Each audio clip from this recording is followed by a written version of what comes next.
In the afternoon, the ground beneath Kumamoto, Japan, tore itself apart. A shopping mall's second floor collapsed in an instant. A chimney at a paper factory came down on the workers below it. A bullet train shuddered to a halt. And within hours, before rescue crews had even finished pulling survivors from the rubble, a photograph began spreading across social media that had nothing to do with collapsed buildings or trapped families. It showed the sky, a strange, glowing, almost otherworldly cloud formation hanging over the disaster zone, captured just as the earthquake struck. Within a day, millions of people were asking the same question. Did the sky know the earthquake was coming? Was this the elusive, long-rumored earthquake cloud, the one skeptics have dismissed for decades, but that keeps showing up again and again right before the earth shakes? To understand what really happened over Kumamoto that day, we need to go back to the quake itself, then to the photograph, and then to more than 2,000 years of humans staring at the sky, looking for warnings the Earth may or may not be sending. The earthquake that struck Kyushu, Japan's southernmost main island, was powerful by any measure.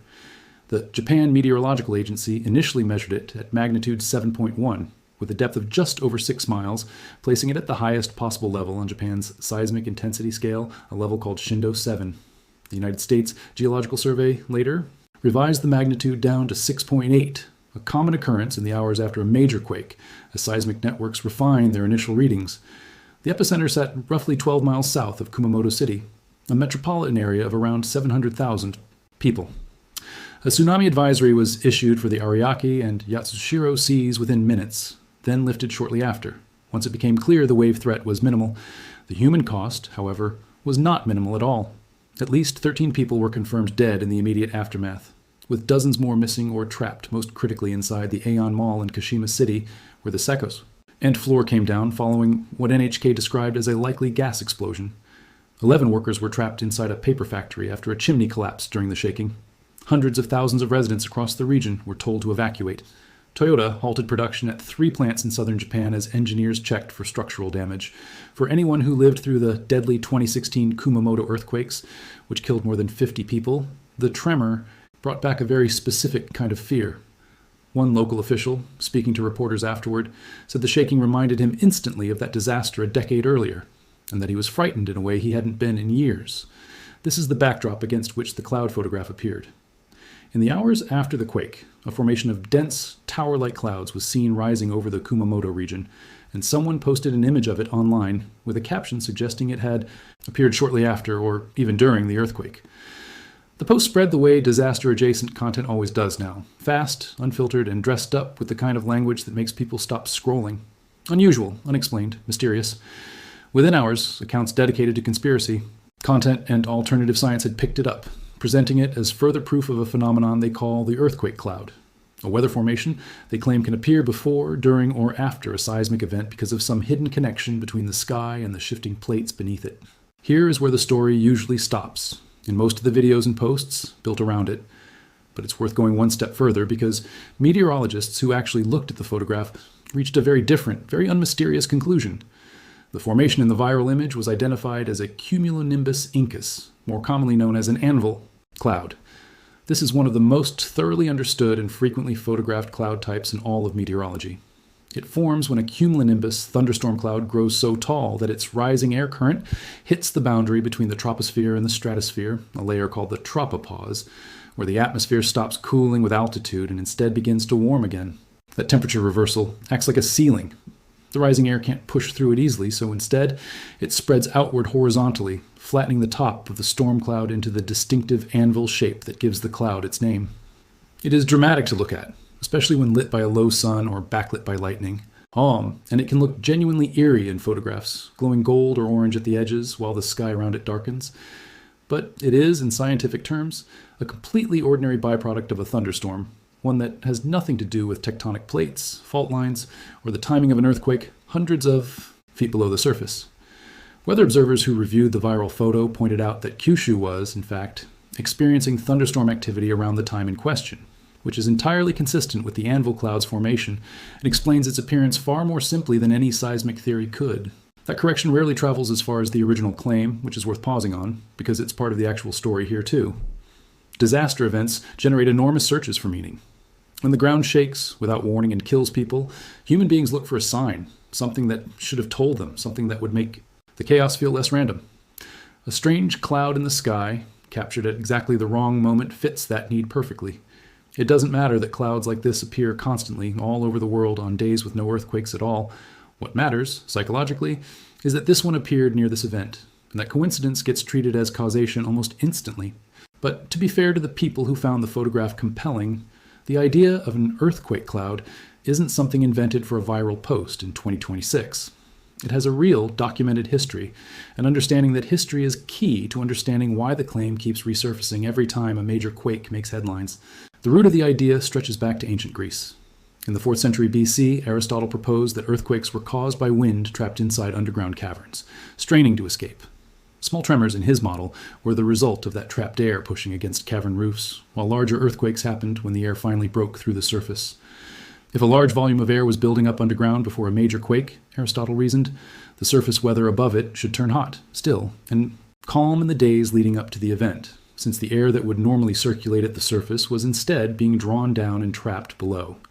This is the origin of the concept now known as earthquake weather, a belief that certain atmospheric conditions, hot and heavy air, unusual calm, or in later, variations, strange winds, fireballs, and even meteors tend to precede seismic events.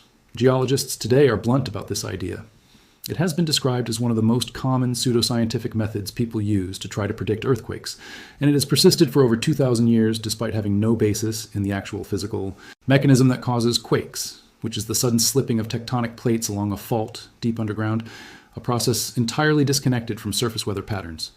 Over the centuries, the earthquake weather idea evolved and picked up new variations, including, eventually, the specific claim that unusual cloud shapes appear roughly a week before a major quake. The modern, more scientific-sounding version of this claim has its own more recent history, and it's more interesting than the ancient folklore because it involves people who genuinely tried to test it using data. In 1997, a Russian scientist named Morozova reported observing unusual linear cloud formations above regions with known geological fault.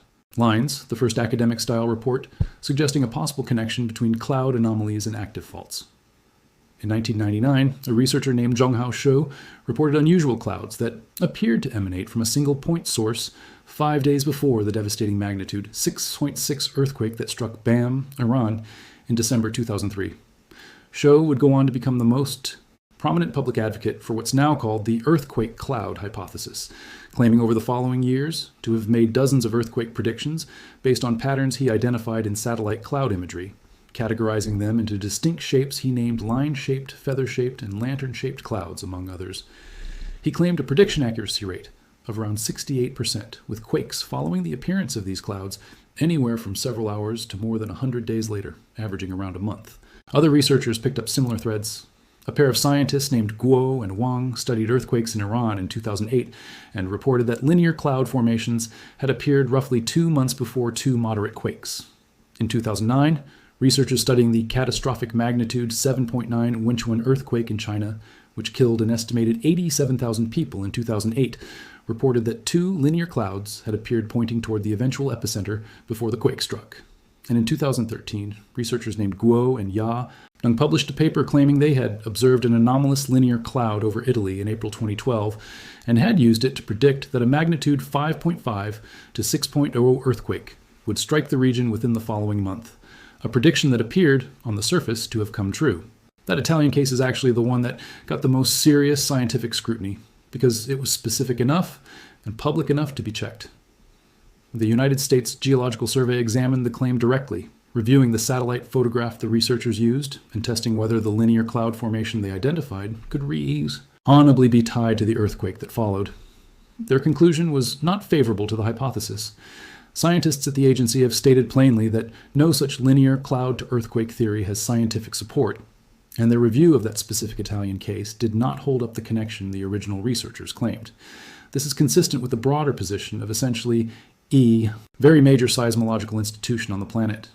The idea that certain cloud shapes can reliably signal an approaching earthquake has not been accepted by the scientific community, and opinions on it split at every reported instance of a strange cloud near an earthquake, as coincidence versus a smaller, more fringe group who continue to believe the correlation is real, despite the absence of a demonstrated physical mechanism that could explain it. That absence of a mechanism is really the heart of the problem, scientifically speaking. Earthquakes originate miles below the surface, where 2 sections of the Earth's crust are locked against each other by friction. building up strain over years or decades until the accumulated stress finally overcomes that friction and the fault slips, releasing energy as seismic waves. Clouds, meanwhile, form in the troposphere, the lowest layer of the atmosphere, through entirely separate physical processes involving temperature, humidity, air pressure, and vertical air movement. For a cloud to genuinely function as an earthquake precursor, there would need to be some physical pathway connecting deep crustal stress to atmospheric conditions high above the ground, strong enough and consistent enough to reliably alter cloud formation in advance of a slip event. No such pathway has ever been demonstrated measure. D, or reproduced under controlled conditions. Advocates for the earthquake cloud hypothesis have proposed a few explanations over the years, including the idea that stressed rock near a fault might release gases, ions, or even mild electromagnetic radiation that somehow interacts with moisture in the atmosphere to produce these linear cloud shapes. But these remain hypotheses without confirmed evidence, and independent researchers who've tried to formally test them, comparing large sets of predicted cloud sightings against actual earthquake records, have generally found the correlation performs no better than chance. Given how frequently unusual-looking clouds appear anywhere in the world on any given day, and given how frequently earthquakes of moderate size occur, particularly in seismically active countries like Japan, Italy, Iran, and China, some coincidental overlap is not just possible. It's statistically expected, especially when people go looking for it after the fact, rather than predicting it beforehand. This pattern of retroactively finding a warning sign after a disaster, rather than identifying one that reliably predicts disasters before they happen, is one of the most common traps in pseudoscience generally, and it applies just as strongly to other so-called earthquake precursors. Fish behavior is a frequent example. Deep-sea species like oarfish are sometimes nicknamed the earthquake fish in parts of East Asia, because they're occasionally spotted washing ashore or surfacing before or after seismic events. Weather agencies that have studied this, including Taiwan's Central Weather Administration, have stated clearly that there is no scientific evidence connecting fish behavior, or unusual animal behavior, or more broadly, to earthquake prediction, and that unusual fish sightings are far more plausibly explained by changes in water temperature, water quality, or feeding patterns than by any sensitivity to upcoming tectonic activity. The same agency has been equally direct about clouds, stating that cloud shapes and formations are influenced by countless meteorological variables, and that no direct, provable relationship between earthquakes and specific cloud shapes has ever been established.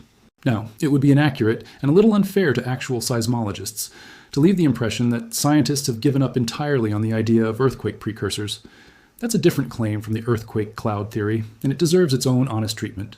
Real, ongoing research does exist into subtle physical signals that might precede large earthquakes, and some of it involves the atmosphere, just not clouds. One of the more scientifically serious lines of investigation involves the ionosphere, the electrically charged layer of Earth's upper atmosphere that reflects radio waves and is monitored constantly using GPS satellite signals. Researchers studying the devastating 2016 Kumamoto earthquakes, the same region hit again in Tsurata in 026, found unusual disturbances in the total electron content of the ionosphere in the days before the quake struck. These disturbances looked, at first glance, similar to a known and well-understood seasonal phenomenon called medium-scale traveling ionospheric disturbances, which are caused by atmospheric gravity wave. As unrelated to earthquakes at all. But researchers who studied the timing and character of the anomalies before the 2016 Kumamoto quake argued that they differed in specific ways from the typical seasonal pattern, suggesting a possible, though still unconfirmed, link to the buildup of stress before the earthquake struck. This remains an active and genuinely contested area of geophysics. It is not a reliable prediction method, and scientists working in this space are careful to describe these findings as correlational and exploratory rather than established fact. But it illustrates an important distinction. There is a real difference between pseudoscientific claims built on retroactive photograph matching, like the earthquake cloud theory, and legitimate peer-reviewed research into subtle geophysical signals using calibrated instruments and statistical analysis, even when that legitimate research hasn't yet produced usable results. Radon gas measurement is another branch of this same legitimate research effort, and it's worth understanding because it shows what a genuinely testable precursor hypothesis actually looks like. Radon is a naturally occurring radioactive gas that seeps up from underground rock through cracks and fault lines. The idea, first explored seriously in the 1960s and 1970s, is that as stress builds along a fault before a rupture, microfractures in the surrounding rock may open up and allow more radon to escape into groundwater and soil gas, producing a measurable spike that monitoring stations could detect. Some studies, particularly out of China, Italy, and Japan, have reported radon anomalies preceding certain. Inner earthquakes and a handful of national seismic agencies maintain radon monitoring networks specifically to keep testing the idea. But the results across decades of monitoring have been inconsistent. Radon levels fluctuate for reasons that have nothing to do with tectonics, including rainfall, groundwater level changes, and even barometric pressure, and no monitoring network has yet achieved the kind of reliability that would let authorities issue a warning based on a radon spike alone. It remains, much like the ionospheric research, a real scientific pursuit with real published data, just one that hasn't yet crossed the threshold from correlation to usable prediction. A similar distinction applies to something called earthquake lights, a genuinely documented and much less controversial phenomenon than earthquake clouds. These are luminous, sometimes flame-like or globe-like lights reported in the sky before, during, or after seismic activity, and unlike cloud anomalies, they have been captured on camera in multiple confirmed instances, including during the 2007 Peru earthquake and several quakes in Japan. The leading scientific explanation for earthquake lights involves a piezoelectric-like effect, where certain types of rock under intense mechanical stress can generate an electric charge that travels to the surface and ionizes the air, producing a visible glow. This mechanism, while still being refined and debated among geophysicists, is grounded in laboratory-tested materials science rather than pattern matching from social media photographs, which is precisely why the scientific community treats it as a legitimate subject of ongoing study rather than dismissing it outright the way it dismisses the cloud hypothesis. The core issue with earthquake prediction, whether through clouds, fish, lights, or ionospheric shifts, is one the United States Geological Survey addresses head-on. Their official position is that neither the USGS nor any other scientist has ever successfully predicted a major earthquake, and they do not expect to be able to do so in the foreseeable future. The agency states clearly that claims of earthquake prediction are not based on scientific evidence, and that earthquakes are fundamentally an unpredictable natural process, at least with our current understanding of crustal mechanics and our current instrumentation. What seismologists can do, and do quite well, is calculate probabilities, the statistical likelihood that a quake of a certain size will occur in a certain region over a certain span of years, based on historical patterns, fault mapping, and stress modeling. That's a fundamentally different kind of statement than saying a specific earthquake will happen on a specific day, because a specific cloud appeared in the sky. So where does that leave the photograph from Kumamoto? The honest answer, backed by the meteorologists and disaster trackers who examined it directly, is that it wasn't mysterious at all. It was a textbook anvil cloud, formed by an entirely unrelated thunderstorm that happened to be active over the region at the same time as the earthquake, captured at a dramatic angle that made it look otherworldly, and then stripped of that context as it spread across platforms built to reward exactly that kind of decontextualized, emotionally charged content. Several accounts that tracked the story specifically pushed back against the earthquake cloud label once the image started circulating, pointing out plainly that this was not some unexplained phenomenon, but a recognizable weather pattern with a well-understood formation process. The people who shared it as evidence of a scientific mystery weren't necessarily acting in bad faith. Many of them were reacting, understandably, to a genuinely frightening and deadly event, and looking for something that made the disaster feel less senseless. But the science on this specific claim isn't ambiguous. Geologists and meteorologists agree, overwhelmingly, that this particular idea, clouds as an earthquake warning system, does not hold up. What makes this story worth telling isn't really the cloud itself. It's what the cloud reveals about how we process disaster in real time, in an information environment that moves faster than fact-checking ever can. A single striking image, posted within minutes of a tragedy, can travel to millions of people carrying a claim that took scientists literal decades to test and reject. And the correction, when it eventually arrives, reaches a fraction of that audience. The Kumamoto quake killed real people. It trapped workers under a collapsed factory chimney and buried mall employees under rubble from a gas explosion. It reopened wounds from the 2016 disaster that residents hadn't fully processed. In the mid-delay of that very real human tragedy, a photograph of a cloud became, for a few days, a bigger story online than the rescue efforts themselves, not because it explained anything, but because it offered the illusion of an explanation at a moment when people desperately wanted one. It also helps to understand why Japan, of all places, keeps producing these viral moments.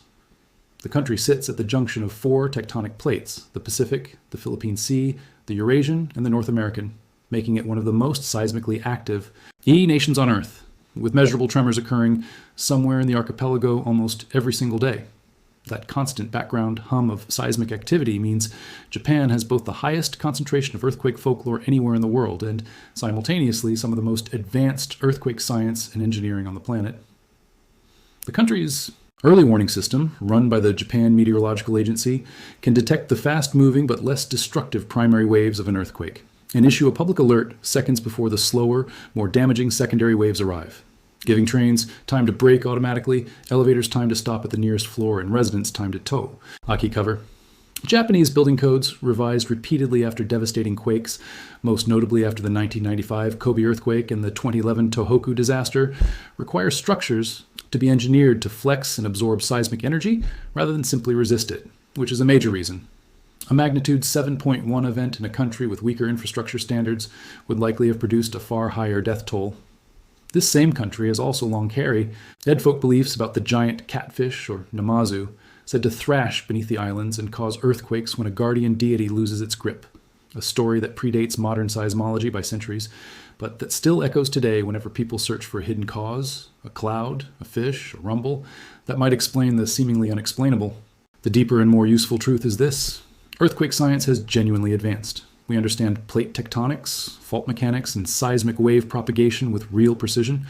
We can build structures designed to survive shaking that would have leveled cities a century ago, which is exactly why Japan, despite sitting directly on the Pacific Ring of Fire and experiencing tremors almost daily, doesn't see casualty numbers anywhere close to what similarly sized earthquakes cause in countries with weaker building codes.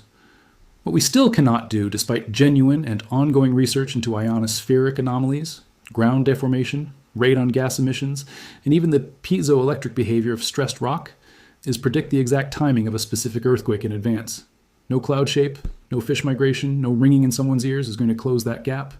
What closes it, slowly, is instrumentation, statistical modeling, and decades of patient, unglamorous data collection, the opposite of a viral photograph. The sky over Kumamoto that day wasn't sending a warning. It was just doing what skies do during thunderstorms, indifferent to the tragedy unfolding underneath it, and it took scientists mere hours to explain something the internet spent days treating as unexplainable. There's also a quieter lesson here about how to evaluate the next viral disaster claim you see, because there will always be a next one. Ask whether the claim comes with a proposed mechanism that can actually be tested, or whether it's simply built on timing. This happened, and then that happened. Ask whether the people making the claim have published anything that independent scientists with no stake in the outcome have been able to review and reproduce, or whether it lives entirely on social media accounts with no accountability for being wrong. Ask whether the explanation requires a brand new, undiscovered force of nature, or whether a mundane, well-documented process already accounts for what you're looking at. In the case of the Kumamoto cloud, every one of those questions pointed the same direction. The mechanism was never demonstrated. The claim lived almost entirely on unverified social posts, and a completely ordinary, well-understood weather phenomenon explained the photograph without needing anything mysterious at all. That doesn't make the fear people felt irrational, and it doesn't make the search for meaning after a tragedy foolish. It just means the sky, this time, wasn't the place to look for answers. The fault line was. If you found this breakdown useful, subscribe to the channel for more deep dives that separate real science from viral speculation, and hit the notification bell so you don't miss the next one. Drop a comment below with your take. Did the cloud theory ever convince EU? Or were you skeptical from the start and share this video with anyone who saw that photo circulating and wondered if it was real? Thanks for watching, and I'll see you in the next one.